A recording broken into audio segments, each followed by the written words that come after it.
Hi there team, I thought it would be a good idea just to go over some of the basics of Excel if you need to revise yourself. Remember we talked about the ribbon today, and in Excel it's the same as in Word, it's divided into sections. So this is your clipboard and here's your font. If you hover over that and you were to click on that little arrow there, you'd be able to pop up this window. You've got alignment, everything to do with how the cells are aligned in there. Numbers is the formatting of number cells, styles, cells, and editing. So if you think of it in those different sections, that helps to remind you, where you can find different things in Excel. You've also got these tabs at the top: Home, Insert, Page Layout, Formulas, Data, Review, and so on. So we're going to touch on those, but those are your tab options at the top. So if you're in this cell, it's showing up here as A1, and that's the name of that cell. And the same if you went into this one, B3. So the columns go across there, and there's loads of them, and your rows are down this way. So basically when you're adding up things in Excel, you're adding up things within this column here. It would be column B3. Okay, now for the worksheet exercise 1 that we're doing, which is teaching us how to add up in Excel, we want to have a header at the top, and we want to make it like it was in the first example. So we're going to merge those rows across there.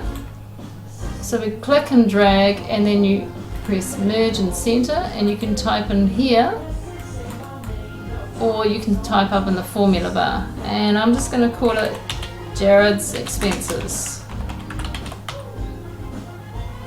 and we can color code it and so on later. Alright, so if we refer back to the worksheet of what we're supposed to be doing, Jared has, in January, he has the iTunes, the Just Jeans. Okay, I'm just going to go through and add some of those in, just like we saw in that Excel sample that I gave you. So to do that, I'm going to put January up in here, and I'm going to tab across to the next one, February, tab across again, March. And then I'm going to put his expenses down here, call it iTunes, and I think we'll give it a name, and we'll call it Details up here.